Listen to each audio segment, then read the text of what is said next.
Ат башы районуна кыргыз ишкер менен Кытай инвестор логистикалык борбор курууну баштоо алдында турат. Ал арада ат башыдагы 200 гектар жер Кытайга берилип кетиптир деген сөздөр чыгып, коомчулукта дүрбөгөндөр пайда болду. Бүгүн кытайлык инвестордун кыргыз өнөктөшү Эмиль Абдыкадыров менен арындык аксакалдар Дордойдун негиздөөчүсү Аскар Салымбеков маалымат жыйын өткөрүп, логистикалык борбор боюнча коомчулуктагы кооптонууларга жооп берди. Ат башы району Кыргыз-Кытай чек арасында жайгашкан. Кылымдар бою Кытай менен Европаны байланыштырган Улуу Жибек жолунун бир тарамы Ат башы аркылуу өтүүчү жол. Ат башы илгертеден кербендердин токтоочу жайы, азыркы тил менен айтканда логистикалык борбору болуп келген. Ага далил Ташырабад кербен сарайы, Кошой Коргон шаар чалдыбары. Совет бийлиги орногондо Кытай менен чек ара жабылып, кылымдар бою кызмат кылган Улуу Жибек жолу токтоп калды. Кыргызстан эгемендүүлүк алгандан тарта Кытай менен чек ара ачылып, кайрадан Улуу Жибек жолу өз нугуна түштү. Кыргызстандыктар Кытай товарын Казакстан, Россияга сатуу менен жан багып, Дордой, Мадина, Кара Суу өңдү Кытай товарын саткан ири базарлар ачылып, Кыргызстан Борбор Азиянын базарына айланды. Бирок Кыргызстан Россия түзгөн Бажы союзуна кирүүсү менен Кытайдан кирген товарларга бажы салыгы көбөйүп, Дордой, Кара Суу, Мадина базарларында мурдагыдай соода сатык болбой, реэкспорт кескин азайды. Казакстан бул шартта 2015-жылы Кытай менен чек арасына Хоргос деп аталган соода борборун ачып, казакстандык соодагерлер гана эмес, кыргызстандыктар дагы Хоргоско агылууда. Кыргызстанда Казакстандагы Хоргос сыяктуу логистикалык борбор ачуу планы 20 жылдан бери айтылган менен курулбай келген. Ишке ашпай келген долбоорго инвестор табылып, быйыл башталуу алдында турат. Бул 280 миллион доллар жалаң гана инфраструктурасына кете турган акча. Бул эмне?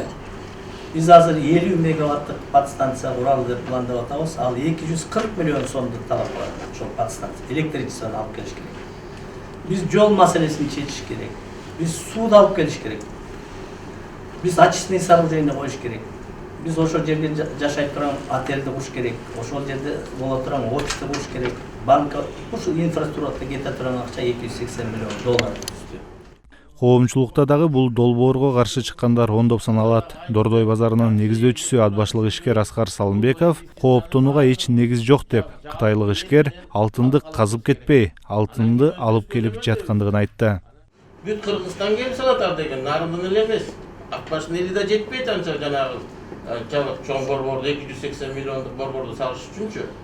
Ошон үчүн алар туруп бергиле, ошол жерге бирдеме Кыргызстанга инвестиция келсин, экономика өссүн, биз монтип тентибей өсүштү иштейли деп атышат аларчы. Ана бул жерде бирок жылуу квартирасында отурат, жылуу төшөгүндө жатып алып эле анан сетке жазып коет экен, Кытай алып кетип атыптыр деп. Ага ишенбеш керек, Кытай эмес, ал жерде айтып болот го жана Германия, Франция, Россия, башка мамлекеттин баары келип заводдорду салат экен. Анан кийин биз эмесибиз кошунабыз менен да жакшынакай алар менен жакшынакай алака түзүп алып ушундай иштешибиз керек. Алар көчүрүп кетпейт, мына алтын кендерин алып кетет деп атып, мынакей алтын кендеринен кетирди. А бул жерде алтынды алып келип атпайбы ат башыга? 280 миллион деген алтынды алып келип, канча деген жумушчу орундар түзүлөт, канча деген салык түшөт. Эмиль Абдыкадыровдун ишендиришинче, бул долбоор 8 жылда толугу менен бүтөт. Алгачкы имараттар, суу, свет тартуу, саркынды сууну тазалоо системасы быйыл күзгө чейин бүткөрүлүшү керек. Шарттар түзүлгөн соң завод, фабрикалар көчүп келип иштей баштайт. Ошол 280 миллиондон тышкары, эгер биз 10 чакты завод кура турган болсок, азыр переговорлор жүрүп атат көп мамлекеттердин бизнесмендери менен. Ар бир завод 50 миллион, 100 миллион доллардан ошол завод фабриканы курганга инвестиция тартса, 1 миллиардка жакын дагы бизге мамлекетке ушул логистикалык борборго инвестиция тартат. Логистикалык борборду курууга каршы чыгып жаткандардын эң башкы жүйөөсү жерди кытайлар алып коет жана кытайлар каптап кетет деген болууда. Ал эми бул логистикалык борбордо жалпы жонунан 15 миңдей адам иштери айтылууда. Закон о миграция боюнча негизи инвестор 20% гана инвестиция кылган адамдар иштеш керек Кытай компаниясынан. 80% жергиликтүү элдер иштеш керек. Биз азыр мына айтып коеюн сиздердин астыңызда. Мен чоң инвестор менен сүйлөштүм, биздин закондо ушундай. Мен 5% биздин инвесторлор кирет деп. 20 эмес, 5%. Бул кимдер? Бул специалисттер. Буга конструктор керек, буга профессионалдар, жаңы технологияны иштеген адамдар 5% Кытай улутунан келет, калган 95% биздин жергиликтүү элдер иштейт.